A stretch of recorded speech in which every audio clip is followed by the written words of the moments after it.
तो अब पहला है, फर्स्ट चैप्टर है तुम्हारा, वो कौन सा है? Digestion and absorption. Digestive system नहीं बोला उन्होंने, क्या बोला है? डाइजेशन और एब्जॉर्प्शन। ठीक है, तो वो तुम्हें क्या बताना चाह रहे हैं कि डाइजेशन क्या होता है, डाइजेशन कैसे होता है या क्या होता है, और उसका एब्जॉर्प्शन कैसे होता है और कहाँ यूज होता है। ठीक है, तो जो एनसीईआरटी का पर्पस है तुम्हें पढ़ाने का, वो ये कि तुम्हारा डाइजेशन कहाँ होता है। उन्हें सिस्टम पढ़ाने से नहीं है, पर तुम्हें फिजियोलॉजी पता होनी चाहिए कि डाइजेस्ट कोई चीज हो रही है तो कैसे हो रही है, किस चीज से हो रही है। ठीक है, और उसका एब्जॉर्प्शन कहाँ पर हो रहा है, उसका यूटिलाइजेशन कहाँ पर हो रहा है। ठीक, तो डाइजेशन होता क्या है? डाइजेशन का मतलब कि इसकी डेफिनेशन तुम लोग कोई बताएगा डाइजेशन क्या होता है? The conversion of complex food into simple form. Complex food का सिंपल फॉर्म में कन्वर्जन। और कोई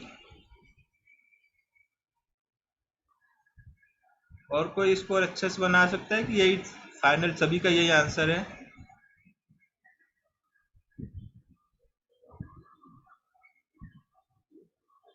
बोलो बोलो जल्दी।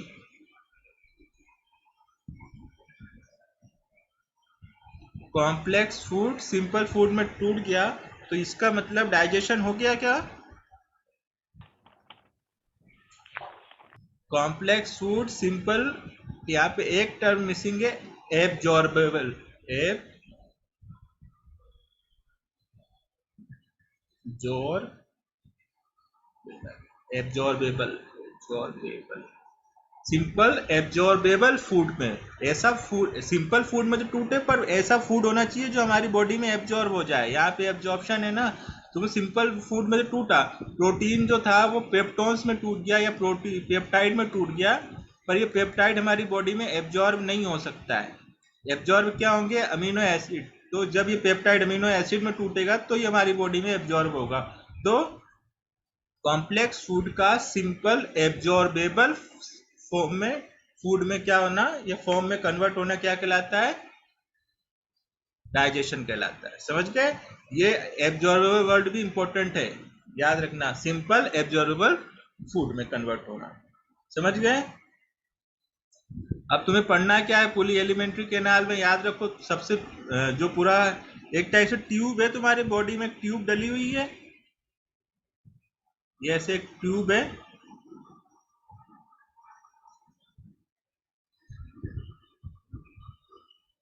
ना, ये पूरी एक ट्यूब है तुम्हारी बॉडी में डली हुई है, जिसको बोलते हैं क्या? इस ट्यूब को क्या बोलते हैं? Alimentary canal. क्या कहा जाता है इसे? एलिमेंट्री कैनल या कैनाल। ठीक, इस ट्यूब को क्या कहते हैं? Alimentary canal. कैनाल का मतलब ही क्या होता है? जो भी कैनल्स होती हैं तो उन्हें कैनाल्स कहा जाता है, तो ये भी एक कैनल से ट्यूब है, इसलिए इसको क्या बोला? Alimentary canal. एलिमेंट्री क्यों बोला? क्योंकि बेसिक चीजें हो रही, डाइजेशन हो रहा है यहाँ पे, और एब्जॉर्प्शन होगा, जो बेसिक एलिमेंट्री चीज है वो यहाँ पे हो रही है, इसलिए ऐसी कैनाल जिसमें एलिमेंट्री चीजें हो रही हैं, इसलिए बोला alimentary canal. Alimentary canal start with mouth. सबसे पहले क्या आएगा? सबसे पहले एलिमेंट्री कैनाल में स्टार्ट करोगे, सबसे पहला पार्ट क्या आएगा? माउथ। माउथ ओपनिंग है, और माउथ के बाद सेकंड पार्ट ये है माउथ, ये ना, ये माउथ है ओपनिंग। उसके बाद गले वाला पार्ट, सेकंड पार्ट आता है फेरिंग्स। ठीक है, फेरिंग्स के बाद थर्ड पार्ट ईसोफेगस। इसको इसी ऑर्डर में याद रखना है। ईसोफेगस के बाद आता है स्टमक, ये जो दिख रहा है बेग लाइक स्ट्रक्चर, स्टमक, जिसको बोलते हैं कि पेट फुल हो गया, मतलब स्टमक फुल हो गया, जिसमें खाना स्टोर होता है जाके कुछ समय के लिए, जब तक डाइजेशन होता है, तो स्टमक। स्टमक के बाद फिर आती है स्मॉल इंटेस्टाइन। ये जो पूरा, ये जो है, ये और ये पूरी, ये क्या है? ये स्मॉल इंटेस्टाइन है।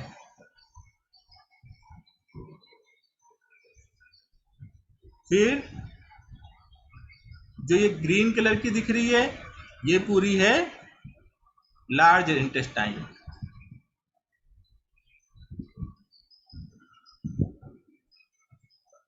लास्ट में जो है वो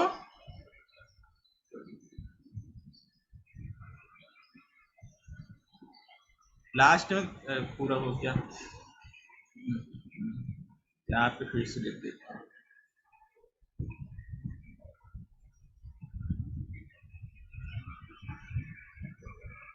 mouth, pharynx, oesophagus, stomach, small intestine,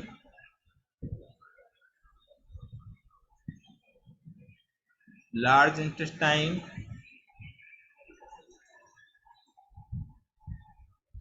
last में anus.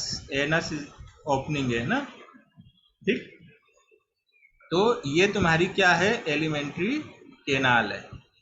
Mouth, pharynx, oesophagus, stomach, small intestine, large intestine और एनस से फूड जो भी एक्सक्रीटरी मटेरियल है वो बाहर।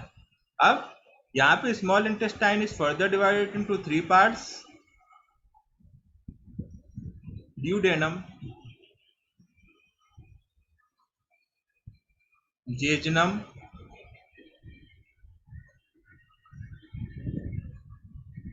इलियम।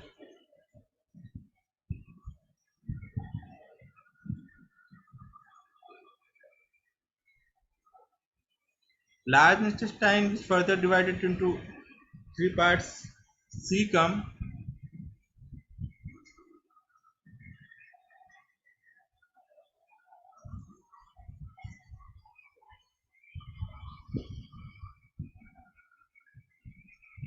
कोलोन और रेक्टम। ठीक है, सीकम, कोलोन और रेक्टम, ये लार्ज इंटेस्टाइन को फिर 3 पार्ट्स में डिवाइड किया। अब लार्ज इंटेस्टाइन के अंदर जो कोलोन है, कोलोन फिर अगेन डिवाइड होती है 3 पार्ट्स में।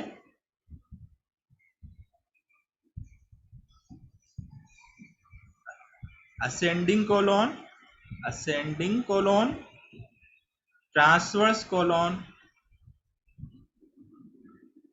और डिसेंडिंग कोलोन। ठीक, ये पूरी जो हमको पढ़नी है जो चीजें, ये हमें पढ़नी है पहले इसके बारे में, है ना, कि क्या कौन से पार्ट में क्या होता है, पहले कौन सा पार्ट है, उसके अंदर कौन कौन से स्ट्रक्चर मिलेंगे, ठीक है, कौन सी प्रोसेस कहाँ पर होगी। फिजियोलॉजी पढ़ेंगे तो फिजियोलॉजी में प्रोसेस पढ़ेंगे, तो पहले पढ़ेंगे स्ट्रक्चर के बारे में। माउथ का स्ट्रक्चर कैसा है, माउथ में क्या क्या मिलेगा, टीथ मिलेंगे, टंग मिलेगी, है ना, ये सलाइवरी ग्लैंड मिलेगी, ये सारी चीजें हम लोग पढ़ेंगे। फिर इसोफेगस में क्या मिलेगा, स्टमक में क्या मिलेगा, स्मॉल इंटेस्टाइन में, लार्ज इंटेस्टाइन में, सीकम में, कोलोन में, रेक्टम। ठीक है, और फिर लास्ट में ओपनिंग क्या है, इसकी ओपनिंग बाहर की तरफ एनस। ये चीजें हमें पढ़नी है। अब माउथ का देखो, माउथ तुम लोग जानते हो, माउथ के अंदर क्या मिलेगा तुम्हें, माउथ में तुम्हें एक तो टीथ, दांत और टंग, ये 2 चीजें मिलेंगी। इसके अलावा ग्लैंड कौन सी होगी, सलाइवरी ग्लैंड। ठीक है, ग्लैंड कौन सी होगी, सलाइवरी ग्लैंड। ये चीजें कहाँ मिलेंगी, ये तीनों चीजें माउथ के अंदर, तो इनके बारे में पढ़ना है। फेरिंग्स में कुछ भी नहीं मिलता, केवल ओपनिंग्स होती हैं। ठीक है, फेरिंग्स क्या होती है, इसके अंदर डिफरेंट ओपनिंग, एयर ओपनिंग यहीं पर होती है, नेजल की ओपनिंग यहीं होती है, और जो भी विंड्स पाइप वाइप है, टोटल 8 ओपनिंग होती हैं, तो उसको 6 ओपनिंग होती है यहाँ पे। फिर ईसोफेगस, ईसोफेगस भी कुछ नहीं है, ईसोफेगस में केवल एक ट्यूब लाइक स्ट्रक्चर है। ये देखो, जो ईसोफेगस है, ये ईसोफेगस से क्या है, एक ट्यूब लाइक स्ट्रक्चर है। फिर उसके बाद स्टमक में आओ, तो स्टमक के अंदर हम लोग क्या पढ़ेंगे, स्टमक में रगी पाए जाएंगे, उसके बारे में देखेंगे। ठीक, RUGAE, रगी पाए जाएंगे। इसके अलावा इसके अंदर ग्लैंड्स मिलेंगी, पेप्टिक ग्लैंड मिलेगी और ऑक्जेंटिक सेल्स मिलेंगी, तो उसके बारे में पढ़ेंगे। कौन से एंजाइम्स निकलेंगे वो पढ़ेंगे। स्टमक के अंदर फूड यहीं पे आके स्टोर होता है, फूड कहाँ स्टोर होता है, स्टमक के अंदर ही स्टोर होता है। फिर उसके बाद आ जाएंगे स्मॉल इंटेस्टाइन में, तो स्मॉल इंटेस्टाइन के अंदर ड्यूडेनम से पेंक्रियाज अटैच होता है, तो पेंक्रियाज के बारे में पढ़ेंगे। ड्यूडेनम से अटैच होता है पेंक्रियाज। देखो यहाँ पे ये जो पार्ट है दिस इज ड्यूडेनम, है ना, ये सी शेप का जो दिख रहा है ये ड्यूडेनम है, उससे क्या अटैच है, पेंक्रियाज, तो उसके बारे में पढ़ना है हमें। फिर उसके बाद आता है jejunum, less coil part, and ileum is the highly coil part. तो ये यहाँ पे जेजनम और फिर इलियम है, ठीक है। फिर ये इलियम ओपन हो रही है। लार्ज इंटेस्टाइन का फर्स्ट पार्ट क्या है, सीकम। तो ये जो पार्ट होता है ये ब्लाइंड शेक, ये इधर से ये वाला पार्ट क्या कहलाता है, सीकम। यहाँ पे फिंगर लाइक प्रोजेक्शन दिख रहा है, ये छोटा सा फिंगर लाइक प्रोजेक्शन, ये है वर्मी फॉर्म अपेंडिक्स। क्या कहलाता है, वर्मी फॉर्म अपेंडिक्स। तो वर्मी फॉर्म अपेंडिक्स उसके ये किसके कहाँ अटैच होता है, सीकम से क्या अटैच होता है, वर्मी फॉर्म अपेंडिक्स। फिर सीकम के बाद ये जो पूरा जा रहा है ये कोलोन का पहला पार्ट है, असेंडिंग ऊपर जा रहा है इसलिए असेंडिंग कोलोन। फिर ये ट्रांसवर्स रखा हुआ है इसलिए ट्रांसवर्स कोलोन। फिर नीचे आ रहा है इसलिए डिसेंडिंग कोलोन। और उसके बाद ये जो पार्ट है ये पार्ट कहलाता है रेक्टम, और रेक्टम के बाद एनस। तो हमें ये इनके बारे में टोटली हमको स्टडी करना है, इतनी चीजों को पढ़ना है इसमें डाइजेस्टिव सिस्टम में या डाइजेशन और एब्जॉर्प्शन के चैप्टर में। नोट कर लिया था, नहीं किया हो तो बोलो। चलो, तो डेफिनेशन ऑलरेडी बता दिया मैंने। डाइजेशन क्या है, the process of conversion of complex food substances to simple absorbate forms which called digestion। simple absorbable form या simple absorbate form में क्या करना, एब्जॉर्ब करना, ये क्या कहलाता है, डाइजेशन कहलाता है।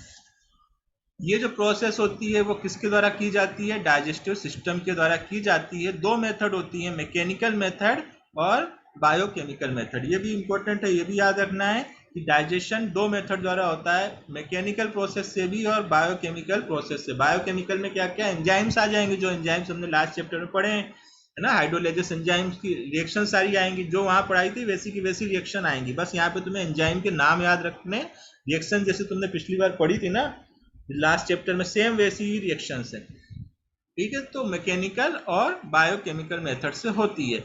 मैकेनिकल के अंदर क्या आएगा, मैकेनिकल में आएगा एक तो मैकेनिकल प्रोसेस कहां पर होगी, माउथ में होगी, माउथ के अंदर टीथ करेंगे मैकेनिकल प्रोसेस। दूसरा स्टमक के अंदर होगी, ठीक है। स्टमक भी क्या होता है, मैकेनिकल प्रोसेस करता है। फूड को जैसे आटा गूंथते हो उस टाइप से स्टमक क्या है, तुम्हारे फूड को गूंथता है, मिलाता है, ठीक है, फूड को पूरा मिक्स करता है। फिर बायोकेमिकल मेथड्स में कौन आ जाएगा, एंजाइम्स एंड डाइजेस्टिव जूस। लिख लो सीधे सीधे, या तो सीधे सीधे लिख लो digestive juice, digestive juice. Digestive juice में अलग अलग चीजें, एंजाइम्स, आयंस और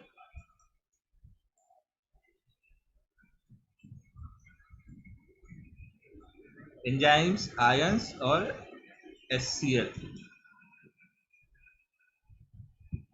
ठीक। तो ये चीजें हो गई। डाइजेशन कितनी मैकेनिकल भी होता है, बायोकेमिकल भी होता है ना, कई बार कंफ्यूज हो जाते हो, है ना, कुछ क्वेश्चन आता है तो तुम्हें लगता है मैकेनिकल तो कैसे ही होगा, केवल एंजाइम पार्टिसिपेट कर रहे हैं, पर उससे पहले दांत चबा रहे हैं, स्टमक उसको मिक्स कर रहा है, ये दोनों ही प्रोसेस मैकेनिकल है। इसमें कोई एंजाइम यूज नहीं हो रहा ना, दांत की चबा रहे हो तो। ये सारी चीजें, ये स्ट्रक्चर पहले बता चुका हूँ सारी। ये ओरल केविटी, माउथ का एक और नाम ओरल केविटी भी है, माउथ ओपनिंग। फिर उसके बाद अंदर वाली केविटी ओरल केविटी कहलाएगी, अंदर का जो स्पेस है वो ओरल केविटी। फिर फेरिंग्स, फिर इसोफेगस, स्टमक, स्टमक के बाद स्मॉल इंटेस्टाइन का ड्यूडेनम, ड्यूडेनम से क्या अटैच है, पेंक्रियाज, जो तुम्हारे एनसीईआरटी का डायग्राम है। फिर उसके बाद ये लेस कोइल पार्ट जेजनम, है ना, ये लेस कोइल पार्ट क्या है, जेजनम। फिर हाईली कोइल पार्ट क्या है, ये ileum, ileum is open into caecum, है ना, ये caecum. Caecum is a blind sac like structure, आगे उसको पढ़ेंगे। और उससे एक फिंगर लाइक प्रोजेक्शन, ये देखो फिंगर लाइक प्रोजेक्शन है वर्मीफॉर्म अपेंडिक्स से।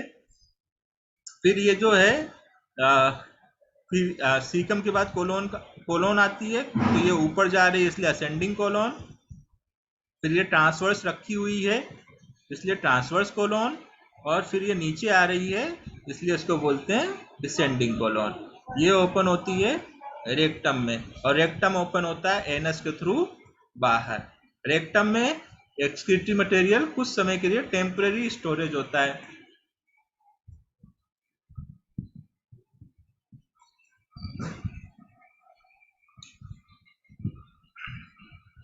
पहले क्या स्टार्ट करेंगे, ये सारी चीजें पहले स्टार्ट करते हैं इसी से डाइजेस्टिव सिस्टम का। इसमें देखो the human digestive system consist of alimentary canal, ये केनाल है, और उससे जो ग्लैंड एसोसिएटेड ग्लैंड, जैसे पेंक्रियाज है, माउथ के अंदर स्लाइवरी ग्लैंड है, ठीक, तो ये ग्लैंड्स, इसके अंदर लिवर है, लिवर लार्जेस्ट ग्लैंड है। ठीक है, तुम्हें एलिमेंट्री केनाल में कौन कौन सी ग्लैंड पढ़नी है,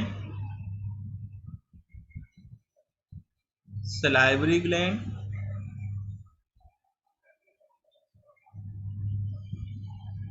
फिर आ जाओ तो लीवर, फिर पेंक्रियाज। ठीक, ये मेन जो ग्लैंड्स हैं ये तुम्हें पढ़ने हैं। ये अलग से हैं जो कि ओपन हो रहे हैं कहाँ पे, डाइजेस्टिव ट्रैक्ट में। ठीक है, बाकी ये सारी चीजें मैं तुम्हें बता चुका हूँ, इसको रीड करो जो चीजें हैं, है ना, ये पूरा बता चुका हूँ। फिर टीथ,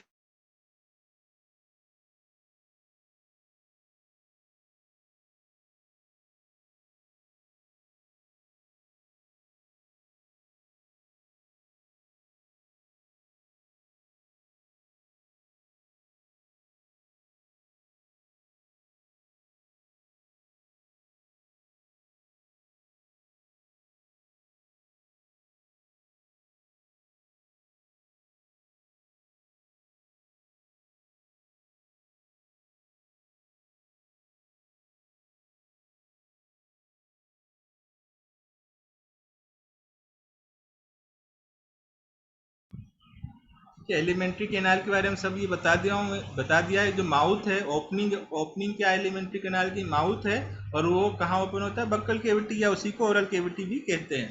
ठीक है, ओरल केविटी के अंदर क्या होते हैं, नंबर ऑफ टीथ होते हैं और मस्कुलर टंग। दो चीज पढ़नी है हमें, जो टंग होती है वो मस्कुलर होती है और टीथ पाए जाते हैं। Each tooth is embedded. अब जो हमारे दांत हैं, हम किसका डाइजेस्टिव सिस्टम पढ़ रहे हैं यहाँ पे, ह्यूमन का, अपना, है ना, और किसी की बात नहीं कर रहे हैं। तो जो हमारे दांत है उनकी बात कर रहे हैं। तो हमारे दांत जो होते हैं, हमारे जो टूथ होते हैं, वो एक सॉकेट के अंदर क्या होते हैं, इम्बेडेड होते हैं। जो तुम्हारे मसूड़े हैं ना, ये ऐसे, उसके अंदर टीथ क्या है, ऐसे इम्बेडेड है,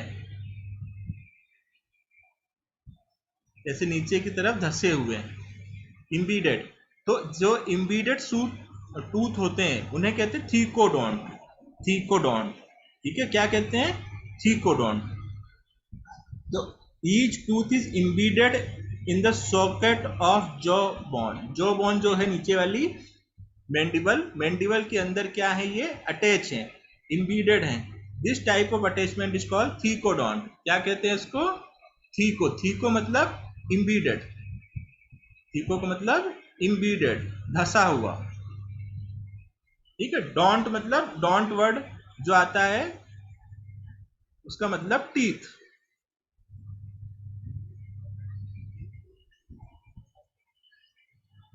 ठीक है, डोंट या ओडोंट, ये ओडोंट से आया, ओडोंट। ओडोंट का मतलब होता है टीथ। ठीक है, तो थीकोडोंट, थीकोडोंट मतलब इम्बेडेड टीथ। अलग अलग और भी होते हैं, कुछ में ना इम्बेडेड नहीं होते, लॉफोडोंट, अलग अलग वैरायटी अलग अलग एनिमल्स में पाई जाती है। पर तुम्हारे अंदर कौन सा मिलेगा, केवल थीकोडोंट, धसे हुए मिलेंगे। फिर उसके अलावा क्या होगा इसमें, ये देखो,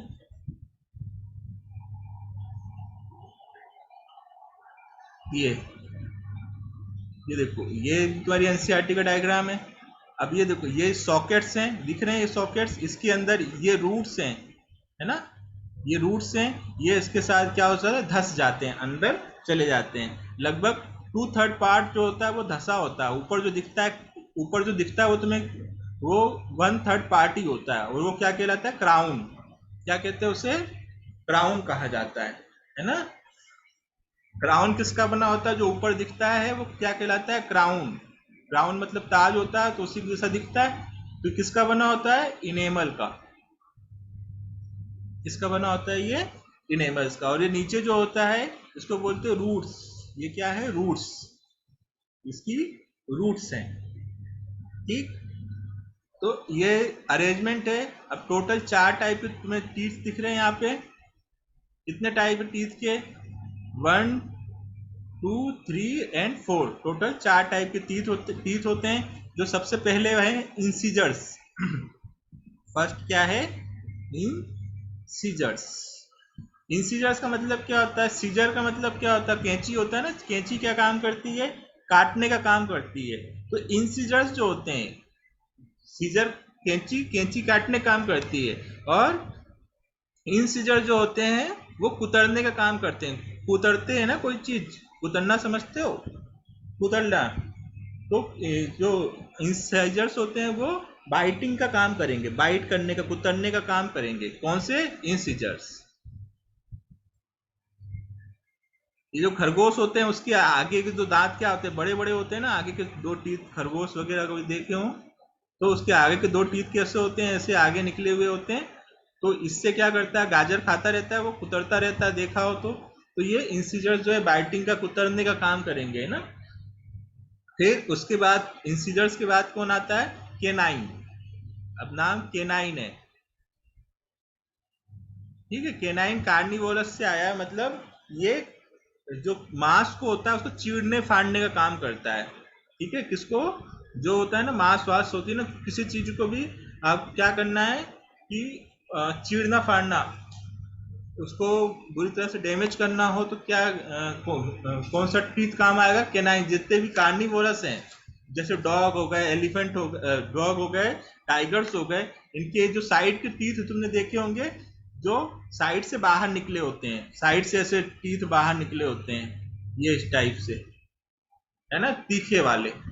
जो शेर वेर देखो उसके, अरे ड्रेकुला देखा है ना, ड्रेकुला का तो जो दो टीथ निकले रहते हैं वो कौन से हैं? केनाइन ही है। ठीक। तो केनाइन का काम क्या है? चीरना फाड़ना। ये सब पहले क्लासेस में पढ़ चुके हो, यहाँ पे तुम्हारे शरीर ये सब है नहीं।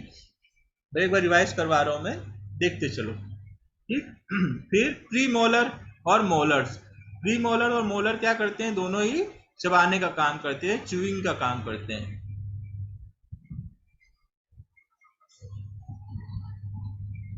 ठीक है। च्यूइंग का काम करते हैं। तुम चबाते हो कहाँ से? साइड से, प्री मोलर और मोलर से। तो ये टोटल 4 टाइप के टीथ हो गए। इंसीजर्स, केनाइन, प्री मोलर्स और मोलर। ठीक। अब तुम्हारे इसमें कितने कितने क्या क्या होते हैं देखो। तो इंसीजर्स को दिखाएंगे। आई से एक होता है डेंटल फॉर्मूला।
चलो अब दिख रहा है इसमें कुछ? हाँ। तो क्या बताया था मैं डेंटल फॉर्मूला के बारे में? डेंटल फॉर्मूला अरेंजमेंट बताता है कि टीथ किस कैसे अरेंज है और कितने हैं, नंबर बताता है, और अरेंजमेंट बताता है ना। तो पहली चीज रिप्रेजेंटेड इंसीजर्स को रिप्रेजेंट करते हैं आई से, देन केनाइंस को रिप्रेजेंट करेंगे सी से, फिर प्री मोलर को रिप्रेजेंट करते हैं पीएम से,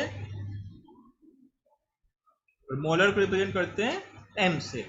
ठीक है, और इसी ऑर्डर में लिखे जाते हैं। तुम्हारे अंदर जो अरेंजमेंट वो भी इसी ऑर्डर में है कि नहीं? पहले incisors, then canine, then pre molar और मोलर। तो I incisors, canines, pre molar और मोलर। ठीक है, अब इनका जो डेंटल फॉर्मूला होता है, ऊपर दो जबड़े हैं तुम्हारे, एक ऊपर है एक नीचे है, तो इसको जो लिखते हैं डेंटल फॉर्मूला ऊपर और नीचे। डेंटल फॉर्मूला में कितना पार्ट इंक्लूड होता है? तो हाफ जॉ इंक्लूड करते हैं। क्या इंक्लूड करते हैं? हाफ जॉ, यहां से लेके इधर आधा जबड़ा, हाफ जो इंक्लूड किया जाता है डेंटल फॉर्मूले में, हाफ जो को इंक्लूड करते हैं। तो इंसीजर्स 2, केनाइंस 1 होते हैं, फिर 2, फिर प्रीमोलर, तो इंसाइजर्स 2 होते हैं। हाफ जो की बात कर रहे हैं अपन, केवल इधर की आधे की, तो 2 इंसीजर्स, एक केनाइंस, एक केनाइन देखने को मिलेगा, 2 प्रीमोलर मिलेंगे और 3 मोलर। सेम फॉर्मूला ऊपर, ये ऊपर वाले जबड़े का हो गया, सेम फॉर्मूला नीचे वाले जॉ के लिए 2 1 2 3। ठीक, तो ये हाफ ऊपर का, हाफ नीचे का। अब पूरा जबड़ा कंप्लीट करना है तो इससे इंटू, टोटल टीथ का वो करना है, कंप्लीट करना है, तो किससे इंटू करोगे? 2 से। तो अब ये हाफ जबड़ा था, अब अगर 2 से इंटू कर दिया तो ये पूरा कवर हो गया। डेंटल फॉर्मूला कब कंप्लीट होता है? जब उसमें 2 से इंटू करते हैं। ठीक है, समझ गए? तो जो तुम्हारा डेंटल फॉर्मूला है वो क्या है? 2 1 2 3 अपॉन 2 1 2 3 इंटू 2, है ना? 21 23 21 23 इंटू 2। तो देखो अब इसको काउंट करो, तुम्हारे पास कितने दांत हैं? तो ऊपर देखो कितने, 2 3 4 5 6 7 8, ऊपर 8, नीचे भी 8, 16, और 16 को 2 से इंटू कर दो तो 32 32। तो इस टाइप से टोटल टीथ कितने हुए तुम्हारे पास? 23। ये फॉर्मूला याद रखना, एडल्ट का है, एडल्ट का डेंटल फॉर्मूला,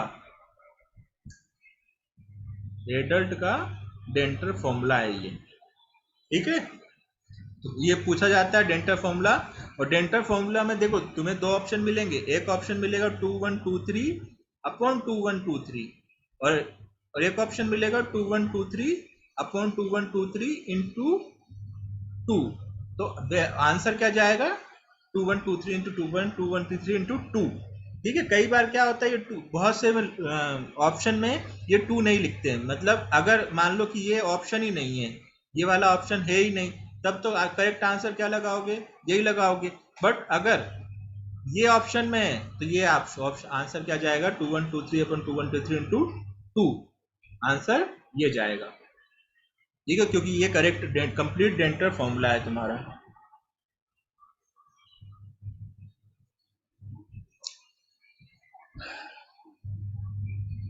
चलो, अब ये तो किसका बताया था मैंने? 2 1 2 3, ये होता है एडल्ट का। ये किसका होता है? एडल्ट का।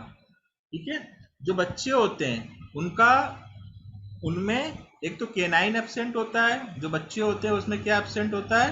केनाइंस एब्सेंट होता है। बच्चे हैं अभी, दूध पिएंगे, काटने का काम नहीं है, जबरदस्ती काट लिया किसी को तो इसलिए इसमें क्या एब्सेंट? एक तो केनाइन एब्सेंट होता है, एक मोलर एब्सेंट होता है, थर्ड मोलर, जिसको अकल डार्ट भी कहते हैं। तो जो चाइल्ड के लिए होगा,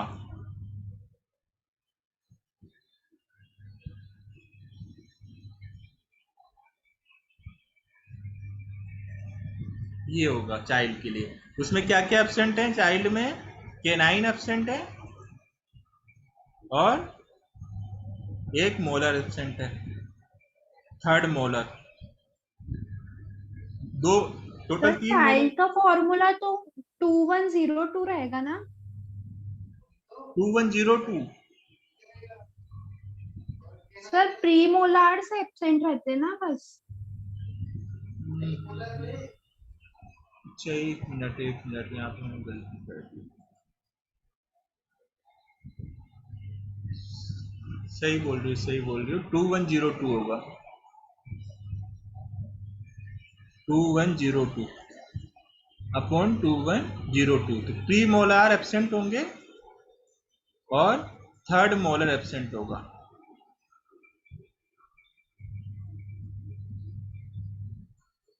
यहाँ मिस्टेक हो गई थी। तो 2102 मतलब प्री मोलर एब्सेंट है और थर्ड मोलर एब्सेंट है। अब इसमें क्वेश्चन ऐसा आता है कि चाइल्ड में कौन सा टीथ एब्सेंट है। ऑप्शन में सभी रहेंगे, इंसाइजर्स, केनाइंस, प्री मोलर और मोलर। ठीक है, सभी के सभी रहेंगे। अब देखो, तो उसमें पूछा है कौन सा एब्सेंट है। तो अभी तुमको कंफ्यूजन कहाँ होता है, प्री मोलर और मोलर में। दोनों ही थर्ड मोलर एब्सेंट होता है और प्री मोलर। तो इसने क्या पूछा, एब्सेंट कौन सा। तो जो प्री मोलर है वो 0 है, उसमें एक भी नहीं मिले हैं, जबकि मोलर के कितने 2 टीथ ऑलरेडी प्रेजेंट हैं। तो इसलिए आंसर क्या जाएगा इसमें, प्री मोलर। चाइल्ड में कौन सा टीथ एब्सेंट होता है, प्री मोलर। ठीक, तो ये 2102। अब इसको अगर काउंट करो तो कितने टीथ हुए चाइल्ड के अंदर, 2 3 4 5, 5 5 10 और 10 का इंटू 2 20। टोटल कितने टीथ हुए, 20, 20 टीथ हुए, टोटल 20 है। तो 20 टीथ क्या है, चाइल्ड के अंदर 20 होते हैं और एडल्ट में कितने होते हैं, 32। ठीक है, याद रखना। तो एडल्ट में 32, चाइल्ड में 20। फिर ये 20 टीथ क्या होते हैं, गिर जाते हैं, डेसिडुअस होते हैं ना, डेसिडुअस। डेसिडुअस मतलब गिर जाने वाले। फिर से आते हैं, 2 बार आते हैं। और कोई दांत अगर 2 बार आ रहा है तो उसको बोलते हैं डाइफोडोंट। क्या बोलते हैं, डाइफोडोंट। ओडोंट का मतलब क्या हो गया, ओडोंट मतलब टीथ, डाई मतलब 2 बार। तो 2 बार जो आ रहा है उसे बोलते हैं डाइफोडोंट। तो कितने टीथ डाइफोडोंट होते हैं तुम्हारे अंदर, 20 टीथ। 20, क्योंकि चाइल्ड में 20 ही होते, 32 तो होते नहीं है। तो 20 टीथ गिरते हैं और वापस आते हैं। तो जो चाइल्ड होता है उसके अंदर 20 टीथ क्या है, 20 टीथ जो होते हैं वो डाइफोडोंट होते हैं। ठीक, और बाकी बचे 12 मोनोफोडोंट होते हैं। 12 मोनोफोडोंट। मोनोफोडोंट मतलब, ओडोंट मतलब हो गया टीथ, मोनो मतलब 1। ठीक है, तो 12 जो होते हैं वो मोनोफोडोंट होते हैं और 20 जो होते हैं वो कैसे होते हैं, डाइफोडोंट होते हैं। अब ये टीथ का स्ट्रक्चर में ऊपर का जो पार्ट है किसी को भी देख लो, ये वाला पार्ट कहलाता है क्राउन। फिर जो बीच वाली लाइन दिख रही है ये कहलाता है नेक, और नीचे वाला पार्ट कहलाता है रूट। ठीक है, तो ये किसका हुआ, टीथ का एक स्ट्रक्चर हुआ। इसमें से जो क्राउन है वो इनेमल का बना होता है, और इनेमल जो है वो हार्डेस्ट सब्सटेंस है तुम्हारी बॉडी का।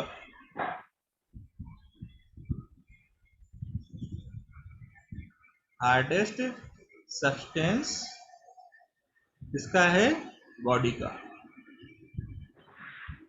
Hardest substance of body. ठीक है, और फूड को चबाने में, च्यूइंग में क्या करता है, यही हेल्प करता है। क्राउन क्या करता है, हेल्प करता है इन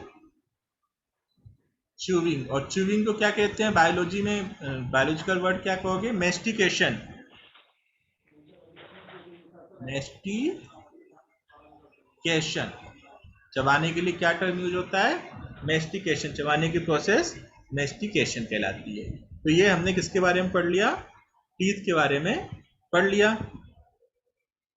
डेंटल फॉर्मूला में क्या होता है, हाफ लोअर जॉ और हाफ अपर जॉ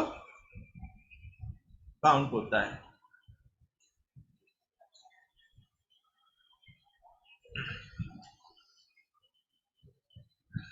देखो ये लिखा है कि इसमें 2 सेट ऑफ टीथ होते हैं ड्यूरिंग लाइंग। एक टेम्पररी होता है, या टेम्पररी, या उसको दूध के दांत भी कहते हैं, मिल्क टूथ या डेसिडुअस टूथ। जो दांत गिर जाते हैं उनको दूध के दांत कहते हैं, है ना, टेम्पररी टूथ कहेंगे या डेसिडुअस टूथ कहते हैं, जो कि बाद में परमानेंट टूथ से रिप्लेस हो जाते हैं। ऐसे कितने होते हैं टेम्पररी, 20, और परमानेंट जो मोनोफोडोंट होते हैं वो 12 होते हैं। बाद में परमानेंट कितने आ जाते हैं, 32, जो कि फिर नहीं टूटते। ठीक, 4 टाइप है, बता दिया था ये ऑलरेडी सारी चीजें। Dental formula 2123/2123। अगर ऑप्शन में ये वाला ऑप्शन आता है तो ये बेस्ट ऑप्शन रहेगा। ऐसा एक आध बार हुआ है, क्वेश्चन आया है उसमें इंटू 2 था, लोगों ने 2123/2123 लगा दिया। ठीक, तो ये याद रखना है। The hard chewing of teeth made up of enamel, ठीक, helps in the mastication of food. Mastication का मतलब चबाना।